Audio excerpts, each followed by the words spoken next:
वृंदावन में एक स्थान है कोकिल साई। वहां के महाराज जी तो अपने ठाकुर जी का किसी को दर्शन ही नहीं कराते थे।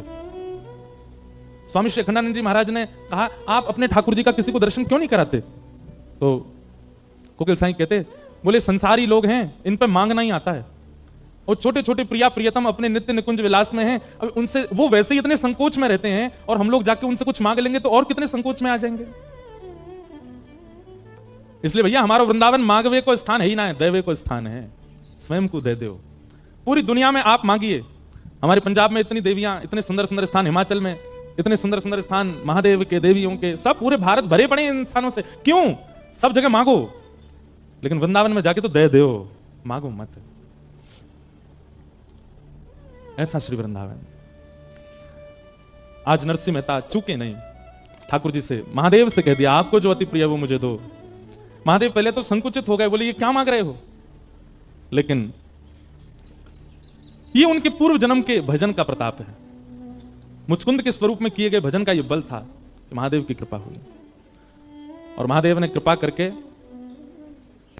निक शांति रख लो भैया। अब जहां श्रोता बैठ जाएं, बैठन दो उनको। कथा सुनने वाले इनको उठाना नहीं चाहिए, अपराध लगे। तो क्या निवेदन कर रहे थे हम? हाँ, और फिर रास में प्रवेश हुआ। आज सुबह से विचार कर रहे थे कि महादेव की कृपा और किन पे हुई। हमारी पूनम दीदी तो कह रही, महाराज जी नरसिंह मेहता का चरित्र चलने दो, पूरा चरित्र नरसिंह मेहता जी का कह दो। पर वो मन में बार बार हरिहर आ जाते हैं ना, तो बार बार ये लगती है कि दोनों के मिलन की कोई तो, हमको तो सुख मिलेगा, एक भक्त का ही चरित्र कह दें, आप लोग भी सुनते रहो, पर ये हरि और हर का मिलन भी तो हो ना बीच बीच में, उसके लिए तो फिर होना चाहिए। और फिर दूसरा नाम हमारे चित्त में आया, जिन्होंने, जहां हर ने हरि से मिलवाया, ऐसे वृंदावन के रस उपासक, और जिन्होंने वृंदावन रस को सबसे ज्यादा अपनी वाणी में गाया। वैसे तो सबने गाया, पर विख्यात भाव से सबसे ज्यादा जिनका रस पूरा विश्व ने आस्वादन किया है, ऐसे हुए श्री हरिराम व्यास। कौन है? हरिराम व्यास। श्री हरिराम व्यास जी महाराज श्री विशाखा सखी के अवतार। निकुंज में दो सखी प्रधान हैं, एक श्री ललिता जी और दूसरी श्री विशाखा जी। श्री ललिता जी हमारे ब्रजमंडल में स्वामी श्री हरिदास जी के रूप में प्रकट हुए, और श्री विशाखा जी हमारे ब्रजमंडल में श्री हरिराम व्यास जी के रूप में प्रकट हुए। इन निकुंज की दो अली हैं, दो सखी हैं। वास्तव में ठाकुर जी को किशोरी जी को निहारना प्रिय है। बहुत ध्यान से सुनियो सब लोग। ठाकुर जी की नित्य उपासना क्या है? किशोरी जी को निहारना, बस। पर किशोरी जी की नित्य उपासना ठाकुर जी को निहारना नहीं। चाहती तो हैं, चाहती तो नित्य ठाकुर जी को निहारना है, पर ठाकुर जी इतने व्यस्त हैं कि किशोरी जी भी थोड़ा संकोच करती हैं। और दूसरी बात, दूसरा कारण हमारे ब्रज का आ जाता है कि किशोरी जी चाहती तो ठाकुर जी को निहारना है, लेकिन कहीं ठाकुर जी ज्यादा फूल नहीं जाएं, ज्यादा कहीं इतरान नहीं लग जाएं, इसलिए जानबूझ के निहारती नहीं है। ठाकुर जी हमारे कैसे, नेक अगर किशोरी जी बड़ाई कर दें तो ठाकुर जी फूले नहीं समा में। नेक अगर ज्यादा निहारन लग जाए तो ठाकुर जी स्वयं ही काजर लेके हमें अपनी बिंदी लगा ले, मुझे नजर लग जाएगी आपकी।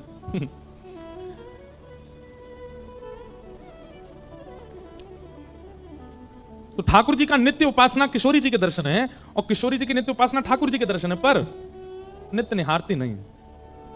तब किशोरी जी क्या करती हैं? वे सन्मुख बैठा करके श्री ललिता जी को देखती हैं और विशाखा जी को देखती हैं।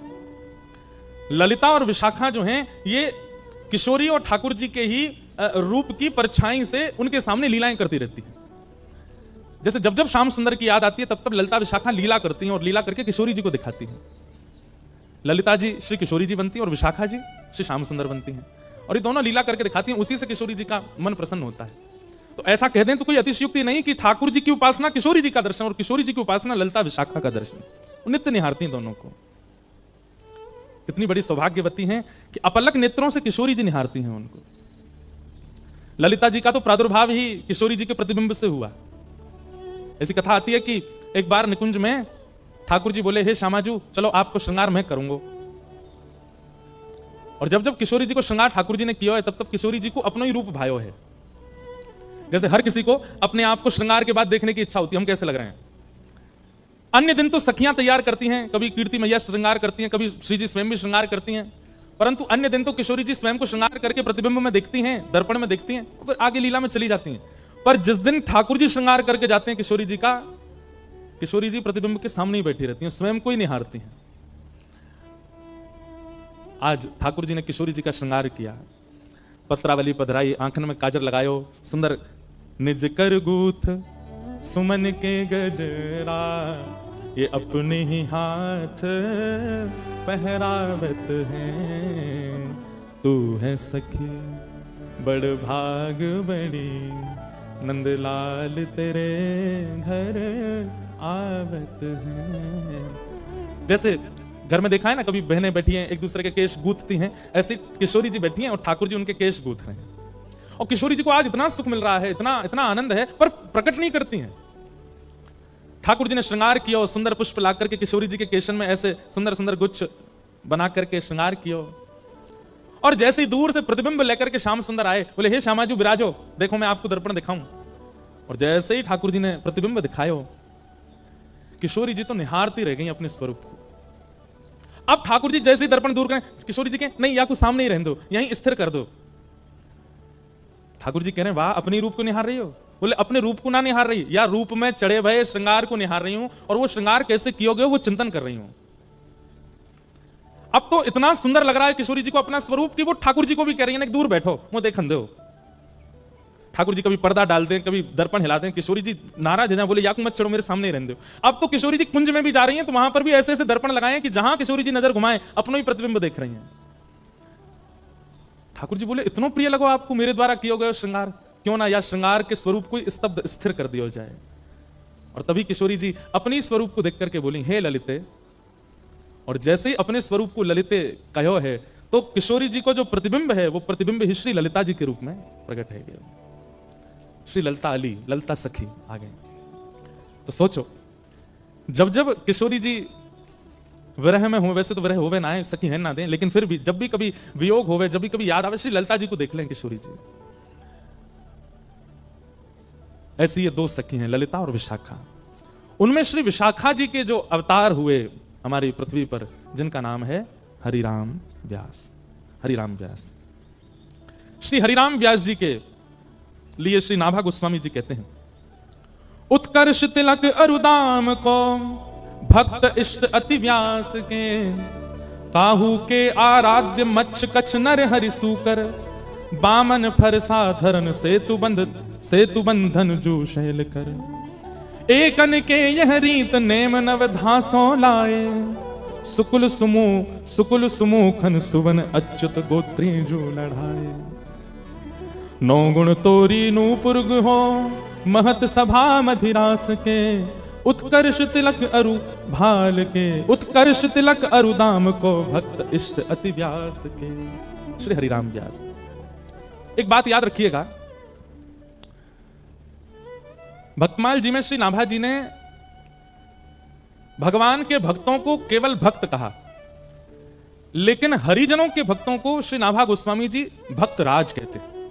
बहुत ध्यान से सुनिएगा, जो ठाकुर जी के भक्त हैं, श्री नाभा जी कहते हैं ये केवल भक्त हैं, इनकी उपाधि केवल भक्त की है, लेकिन जो ठाकुर जी के भक्तों के भक्त हैं ये भक्त राज हैं, ये भक्तन के राजा हैं। आप लोग अपने घर में प्रिया प्रियतम की सेवा करते हैं, लड्डू गोपाल की सेवा करते हैं, किशोरी जी की सेवा करते हैं, आप केवल भक्त हो, और उनकी सेवा से ऊपर आपके लिए कुछ भी नहीं है, तो आप भक्त हो।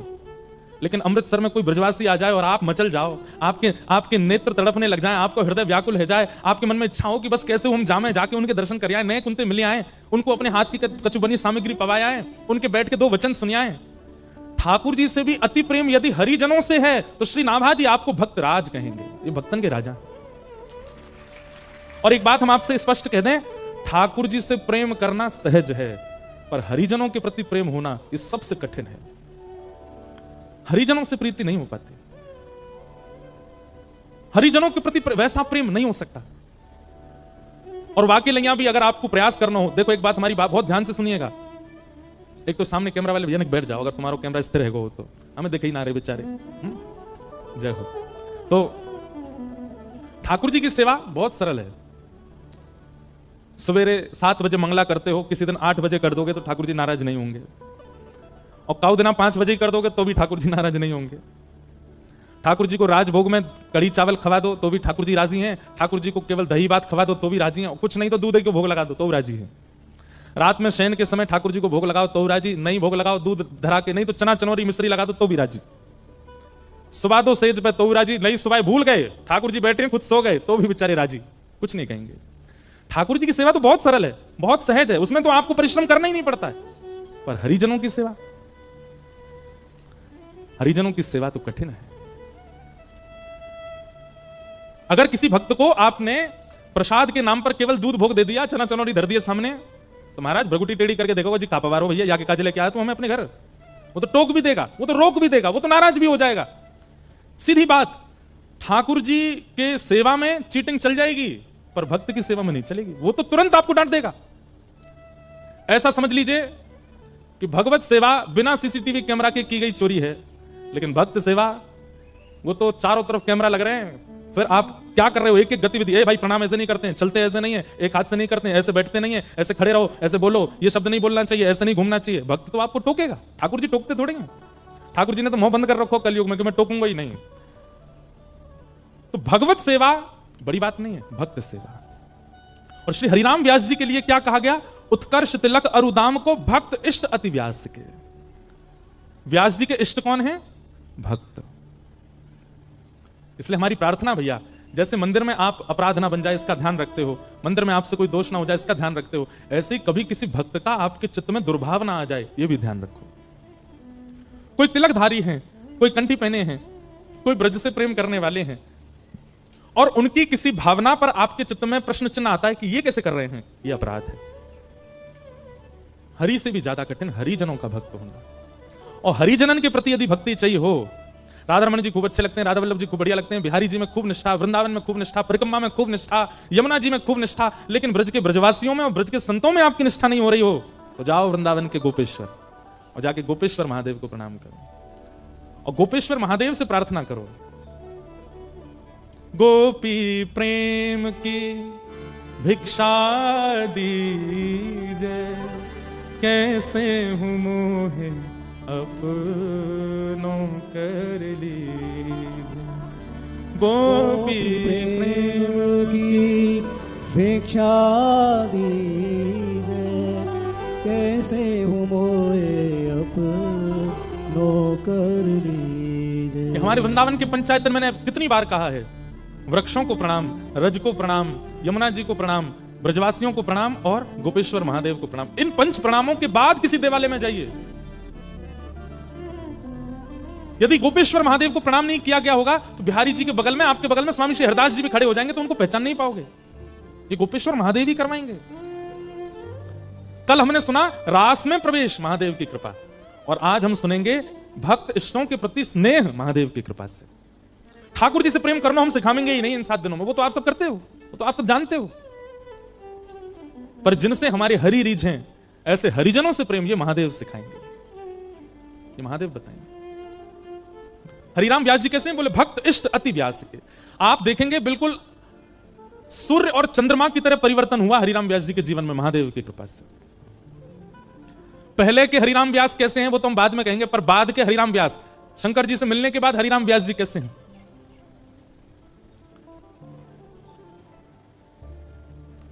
हरिराम व्यास जी संतों की खूब सेवा करते थे।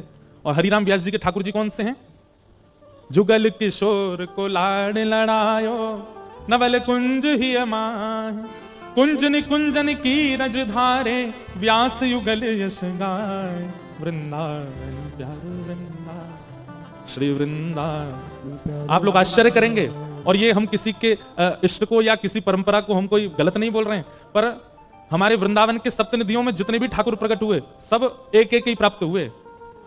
रूप गोस्वामी को गोविंद देव मिले, सनातन गोस्वामी को मदन मोहन मिले, गोपाल भट्ट गोस्वामी जी को राधा रमण मिले, और कौन से रह गए बीच में हैं, हितरवंश महाप्रभु जी को राधा वल्लभ जी मिले, मधु पंडित जी को गोपीनाथ जी मिले। सबको ठाकुर अकेले अकेले ही मिले। किशोरी जी तो गादी जी के रूप में मिली, चूड़ामणि के रूप में मिली, लेकिन एकमात्र ऐसे श्री हरिराम व्यास हैं जिनको जुगल प्राप्त हुए, जुगल किशोर पिले, जिनके लिए किशोरी जी भी प्रकट हो गई। इसीलिए श्री हरिराम व्यास जी गाते हैं, किशोरी तेरे चरणन की रज पाऊं, किशोरी तेरे चरणन। मैं कान पकड़ के क्षमा मांगते हुए कह रहा हूं, हमारे वृंदावन की आचार्य परंपरा में अगर किशोरी जी सही ठाकुर जी मिले तो केवल हरिराम व्यास को, क्योंकि महादेव की कृपा से।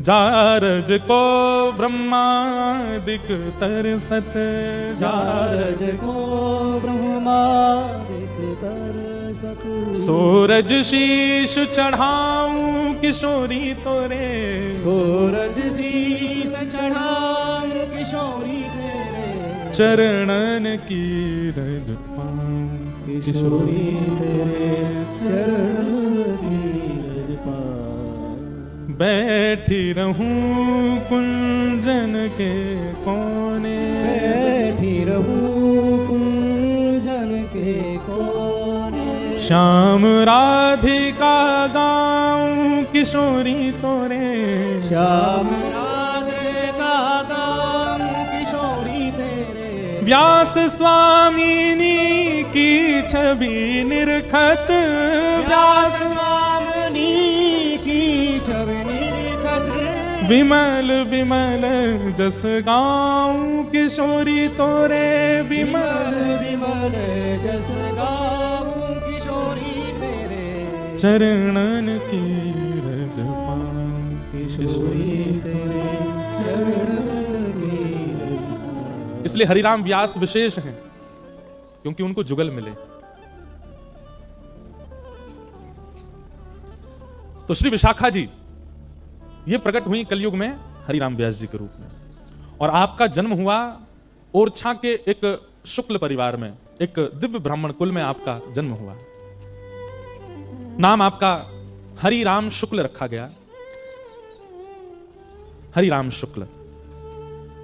हमने पूरा चरित्र लिख भी रखा अपने पास, आज सुनाते हैं प्रेम से।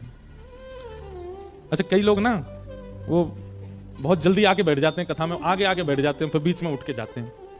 ऐसों से हमारी प्रार्थना कि आप जिनको जल्दी जाने का होता है ना, 6-7 बजे जिनको जाना ही है, वो पीछे ही बैठ जाए करो। आप कब आए कब गए किसी को पता नहीं चले, लेकिन जो बेचारे पूरी कथा सुनने के भाव से बैठे उनको विक्षेप नहीं हो।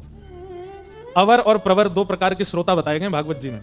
व्यास के आने से पूर्व आवे और व्यास के जाने के बाद जावे, उसी को प्रवर श्रोता कहते। हम हैं तो बालक ही, यहां से नीचे तो हमें खूब आप जो है गले में गलवैया डाले घूमो, लेकिन जब मंच पे बैठते हैं उतनी देर व्यास हैं, उतनी देर आपको ये बात तो याद रखनी चाहिए कि आप कम से कम व्यास के जाने के बाद जाओ। तो हरिराम शुक्ल जी का जन्म हुआ और बाल काल में आपने सरस्वती मंत्र को सिद्ध कर लिया। हमें याद है सरस्वती मंत्र, और हमने खूब उसकी उपासना भी की है, और उसी कृपा से कि आप सबको कथा सुना रहे हैं।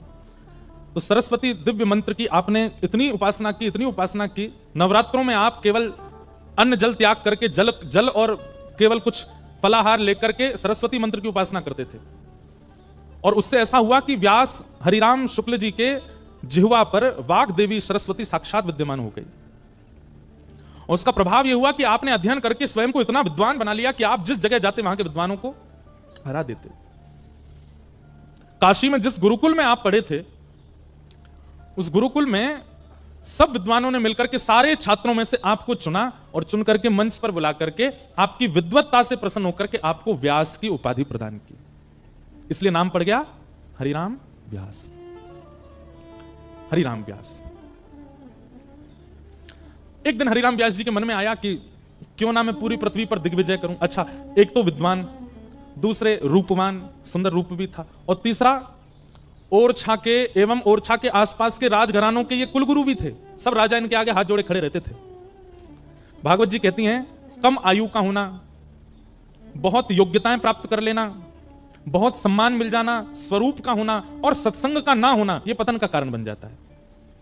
आप रूपवान हैं लेकिन सत्संग नहीं करते तो आप रूप गर्विष्ठ हो जाओगे। आप धनवान हो लेकिन सत्संग नहीं करते तो धन का अहम आपके अंदर से कभी नहीं जाएगा। आप योग्यताओं से परिपूर्ण हो, विद्वान हो, गाना आता है, नाचना आता है, या कोई भी कलाओं से निपुण हो, लेकिन सत्संग नहीं है तो वो कला आपको एक दिन गिरेगी नीचे। इसलिए कितनी भी योग्यताएं हो, उन योग्यताओं के साथ सत्संग आवश्यक है जीवन में। हरिराम व्यास जी के पास सब कुछ था, सत्संग ही नहीं था।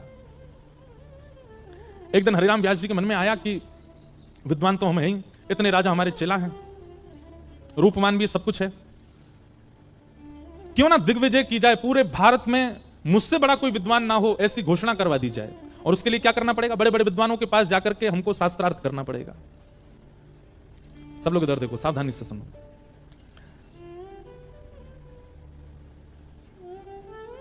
तो उस समय पर ये छपाई मशीन तो होती नहीं थी, तो हरिराम व्यास जी स्वयं ग्रंथ लिखते थे, गुरुदेव से सुना हुआ ग्रंथ याद करके फिर उस ग्रंथ को पूरा आद्योपंत लिखते थे। और ऐसे ग्रंथों की अनेकों बैलगाड़ियां उनके साथ में ही चलती थीं। लोग बागों के बक्साओं में कपड़ा रहते, लेकिन उनकी बैलगाड़ियों में ग्रंथ ही ग्रंथ रहते, और स्वयं लिखित ग्रंथ। उन ग्रंथों को लेकर के हरिराम व्यास जी शास्त्रार्थ दूर, उनके ग्रंथों के नाम सुनकर के बड़े बड़े विद्वान तो वहीं से हाथ जोड़ के भाग जाते थे, बोले हमने तो ग्रंथ ही नहीं देखे, इनसे शास्त्रार्थ क्या करेंगे। और सुना ये ग्रंथ इन्होंने खुद लिखे हैं। बाल्यकाल में आप लोगों ने एक चतुर ब्राह्मण की कथा सुनी होगी, उसका नाम था तेनालीराम। सुनी? याद किसी को भी नहीं होगी कोई कथा, पर तेनालीराम की कथा सबने सुनी है। तेनालीराम एक बार एक राजा के यहां गए, और वहां राजा के यहां एक बहुत बड़ा कोई विद्वान आया, और उसने पहले से ही अपने शिष्यों को भेज करके कहा कि हम राजा को कह दीजिए हम उसके यहाँ के विद्वानों को हराने आ रहे हैं और उसके कुलगुरु बनने आ रहे हैं। तो राजा बोले भैया हमारे गुरुजी तो कहीं गए हुए हैं, और ये विद्वान आ रहा है, आकर के सबको हरा देगा, खुद आकर के हमारा गुरु बन जाएगा, इसको कैसे रोका जाए। तो तेनालीराम, एक तो होता है कि अनपढ़ गंवार, एक होता महागंवार, एक होता वज्र गंवार। वज्र बिल्कुल कुछ जानते ही नहीं है। तो तेनालीराम बोले हम लड़ेंगे, हम शास्त्रार्थ करेंगे। तो राजा बोला आपको आता है? सब बोले वो तो हम बाद में बताएंगे हमको क्या क्या आता है, आप तो केवल उसके सामने हमको शास्त्रार्थ करने दो। तो सामने वो विद्वान आकर के बैठ गया। विद्वान आकर के बोला हाँ जी, किस विषय पर शास्त्रार्थ होगा? तो तेनालीराम बोले जो तुमको विषय बढ़िया लगता हो वहां से प्रारंभ करो। तो विद्वान बोला हमारी छोड़ो, आप बताओ कोई शास्त्र का नाम, वहां उस पर करेंगे। तो तेनालीराम ऐसे व्यंग में हंसने लगे, बोले हमारे शास्त्र पर तुम बोलने की अभी काबिलियत नहीं रखते, तुम बोलो, हम उस पर बोले। बोले नहीं, अब तो तुम्हारा ही शास्त्र सुनना है मुझे। कौन सा शास्त्र है? तो तेनालीराम बोले ठीक है तो हम बता दें। बोले हाँ। बोले तिलकाष्ट महिषबंधनम, चलो इस विषय पर चर्चा होगी। विद्वान बोलो कौन सा शास्त्र? बोले तिलकाष्ट महिषबंधनम। तिलकाष्ट महिषबंधनम। अब सामने जो विद्वान बैठा था उसने अपने चेलाओं को देखा, बोले ये शास्त्र तो हमने कभी सुना ही नहीं। तो सब चेला बोले गुरुजी भलाई इसी में कि यहां से ऐसे ही चल दो, कहीं हमने शास्त्रार्थ किया और आपने शास्त्र का ही नाम नहीं सुना और इसने कहीं दो चार और बातें बोल दी, आपसे उत्तर नहीं देवा तो नाक और कटेगी हमारी। तो बेचारा विद्वान उसको लगा कि भैया हमने तो शास्त्र का नाम ही नहीं सुना। तेनालीराम ने उसको खूब सुनाई, खड़ी खोटी सुनाई, और कहा आ जाते हैं, आइंदा कभी मत आना इस नगर की ओर, तो मुंह उठा के भी मत देखना, देख लेना एक शास्त्र बोला अभी तो ऐसे मुझ पर 56 करोड़ शास्त्र और रखे हैं। विद्वान बोला क्षमा कर दो हम जा रहे, चला गया। पीछे राजा बैठा था, राजा के पास भी विद्वान तो बहुत थे, सब विद्वानों ने घेर लिया तेनालीराम को। बोले अरे ये तिलकाष्ट महिषबंधनम ये कौन सा शास्त्र है? बोले कोई शास्त्र नहीं है, तिलकाष्ट मतलब तिल को ठटुआ, और महिषबंधनम मतलब भैंस को बांधने वाली रस्सी। हमने उसी को संस्कृत में बोल के कह दिया इस शास्त्र पर शास्त्रार्थ करो। डर के मारे भाग गया। राजा बोला भैया तुम विद्वान तो नहीं हो लेकिन बुद्धि तुम्हारी खूब तेज है। फिर एक विद्वान के द्वारा तेनालीराम को फिर अध्ययन करा के विद्वान बनवाया। तो शास्त्रों का नाम उल्लेखित करके उस पर शास्त्रार्थ होता था। हरिराम व्यास जी की तो पोथियों के नाम पढ़ करके विद्वान घबरा जाते थे। किसी ने कहा बोले आप कहां पूरे विश्व पर दिग्विजय करेंगे, भारत में सर्वश्रेष्ठ स्थान काशी। ऐसा कहते हैं काशी जो है ना वो देवाधिदेव महादेव की जिह्वा है। क्या है?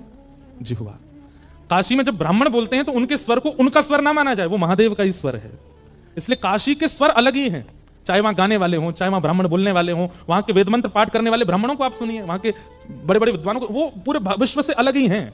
काशी में भगवान की शिव की जिह्वा मानी जाती है। हरिराम व्यास जी अपनी वही 5-6 बैलगाड़ियों में भरे हुए ग्रंथ और दुनिया भर के दिग्विजय के पत्र लटका रखे थे, यहां जीते वहां जीते, वो सब उन पर लटके हुए थे। जैसे आजकल लोग गाड़ियों पर लिखवा लेते हैं, जो भी उनकी श्रेष्ठता होती है वो गाड़ी पर लिखी रहती है, चाहे महामंडलेश्वर हो, चाहे एमएलए हो, चाहे विधायक हो। हरिराम व्यास जी पूरी बैलगाड़ियों पर लगवा करके और पहुंच गए।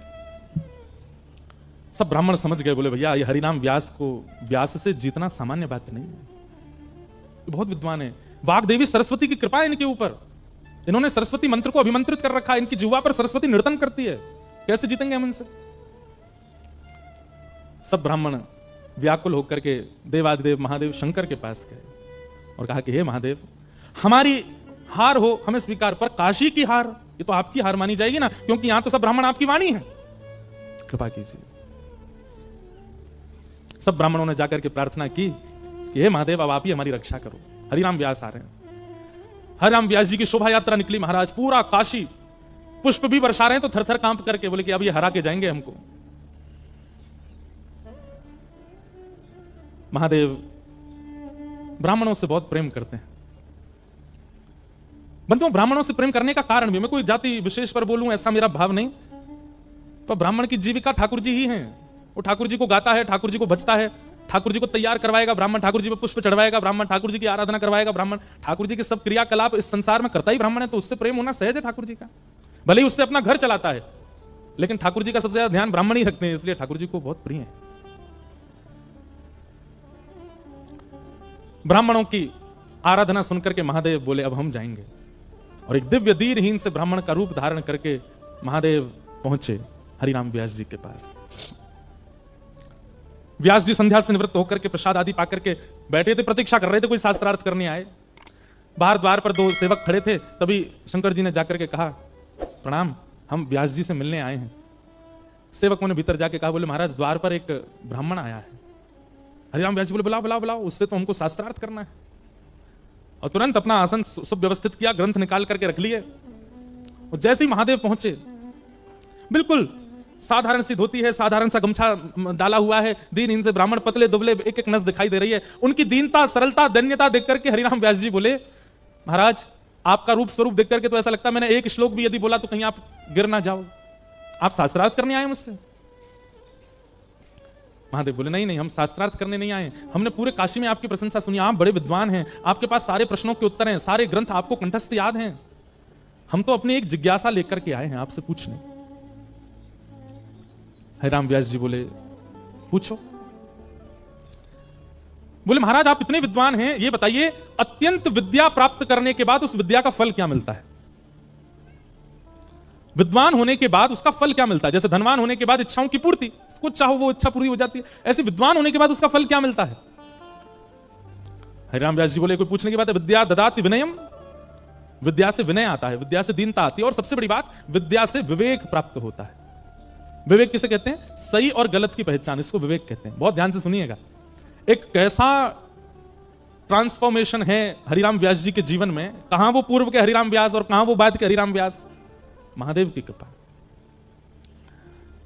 हरिराम व्यास जी बोले विवेक होता है विद्या से, विवेक की प्राप्ति होती है। अच्छा विवेक किसको कहते हैं? बोले सही और गलत की पहचान, इसको विवेक कहते हैं। महादेव बोले तो इसका मतलब आपको भी विद्या का फल नहीं मिला? हरिराम व्यास जी बोले मतलब? बोले मुझे आपका विवेक विवेक सा लगता नहीं है। क्यों? क्योंकि आपने अपनी विद्या से, आपने अपनी विद्वत्ता से अपनों से नीचों को हराना उचित समझा है, ना कि उस विद्वत्ता से किसी का भला करना। आपने किसी के घर को प्रसन्न नहीं किया होगा, आपने किसी के घर को आनंदित नहीं किया। जितने ब्राह्मणों से अभी तक आपने सबको रुलाया ही आपने, यह आपका विवेक है। आप विद्वान केवल इसलिए बने हैं ताकि आप पूरे विश्व को हरा सकें, सबसे जीत करके सबके कुलपति बन सकें, और यह विद्या का फल तो नहीं होता। आज पहली बार हरिराम व्यास जी से किसी ने ऐसी बात की, उसके शब्दों में हरिराम व्यास जी को स्थिरता लग रही है, उसके शब्द सुनकर के हरिराम व्यास जी थोड़े से खोए खोए से लग रहे हैं, उसके शब्द सुनकर के हरिराम व्यास जी को पहली बार मौन रहने का मन कर रहा। नहीं तो हरिराम व्यास जी पे तो उत्तर हैं, यह बात याद रखिएगा। जिसके शब्द आपको स्थिर कर देते हो, जिसके शब्द आपके भीतर परिवर्तन करने की स्थिति पैदा कर देते हो, जिसके शब्द आपको अत्यंत शांत कर देते हो, समझ जाना या तो वो हरि हैं या कोई हरिजन है। शब्दों में बहुत ताकत है। अगर मुझसे पूछा जाए पूरे विश्व को कौन चला रहा है, तो शब्द। यहां जितने लोग बैठे हैं, कई लोग अपने जीवन में बहुत उपलब्धियां प्राप्त कर लेंगे शब्द की कृपा से, कई लोग अपने जीवन में वृंदावन की प्राप्ति कर लेंगे शब्द की कृपा से, कई लोग अपने जीवन में विरक्तता को प्राप्त कर लेंगे शब्द की कृपा से, और क्षमा कीजिएगा कई लोग दुष्ट बन जाएंगे, कई लोग राक्षस प्रवृत्ति के हो जाएंगे, वह भी शब्द से। शब्द। हरिराम व्यास जी ने तुरंत हाथ जोड़े, बोले महाराज मुझे तुरंत सत्य बताइए, आप कौन हो? आप कोई सामान्य नहीं हो, आपका परिचय क्या है? और जैसे ही कहा आपका परिचय क्या है, इतने में ही जटा जूटधारी त्रिपुंड मस्तक पर लगा है, त्रिनेत्रम त्रिशूल हाथ में लेकर के, गले में सर्पों की माला, आहा चिदानंद रूप शिवोहम शिवोहम चिदानंद रूप शिवोहम। साक्षात देवादिदेव महादेव काशी विश्वनाथ प्रभु प्रकट हो गए हरिराम व्यास जी के सामने। महादेव का वह रूप सौम्य करुणावतार है। महादेव रुद्र उनका नाम है, परंतु वो रुद्र भाव में नहीं रहते, वो अत्यंत करुणा भाव में रहते हैं। आप कभी भी किसी भी शिवालय में जाओ, 24 घंटा पानी गिरता रहता है, इसका मतलब क्या? भीगे देव 24 घंटा भाव में भीगे ही रहते हैं। महादेव प्रकट हो गए और प्रकट होकर के हरिराम व्यास जी के सिर पर हाथ फेरने लगे। आज हरिराम व्यास जी को अपने जीवन में किए गए समस्त क्रियाओं के प्रति पाप की भावना आने लगी। मैंने कितने ब्राह्मणों को हताश किया, उदास किया, निराश किया, रुलाया, आज तक नहीं समझ पाया कि मेरी विद्वत्ता का कारण क्या होना चाहिए। आज महादेव प्रकट हो गए, चरणों में लिपट गए, बोले प्रभु कृपा करो, मुझे क्यों वाणी देवी की कृपा हुई, मुझे क्यों विद्वत्ता प्राप्त हुई, मैं क्यों पृथ्वी पर आया हूं, मेरे जीवन का उद्देश्य क्या है, कारण क्या है, कृपा करके। अब जब आप आ ही गए हैं तो आप ही बताइए। देखो, नरसिंह मेहता के भाव में और हरिराम व्यास जी के भाव में एक बात स्पष्टता लगी, पूर्ण समर्पण।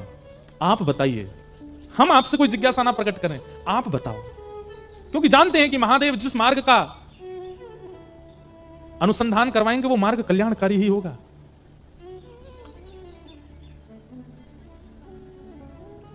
महादेव हाथ फेर करके हरिराम व्यास जी से कहते हैं, व्यास जी, उमा कहूं मैं अनुभव अपना, सत हरि भजन जगत सब सपना, सत हरि भजन जगत सब सपना। हे हरिराम व्यास, इस संसार में कितनी भी उपलब्धियां प्राप्त कर लो, तुम हमेशा अपने आप को अपूर्ण ही समझोगे। चाहे कितनी भी विद्वत्ता आ जाए, चाहे कितना भी धन आ जाए, कितना भी ऐश्वर्य आ जाए, कितनी भी योग्यताएं जीवन में आ जाए, आपको परिपूर्णता का अनुभव कभी नहीं हो सकता, क्योंकि यह सपना है और सपना कभी पूर्ण नहीं होता, वो अपूर्ण ही रहता है। ठौर तो केवल एक ही जगह मिलती है, स्थिरता तो केवल एक ही जगह मिलती है, चित्त को शांति और विश्राम तो एक ही जगह मिलता है। कहां? हरि चरणारविंदों में।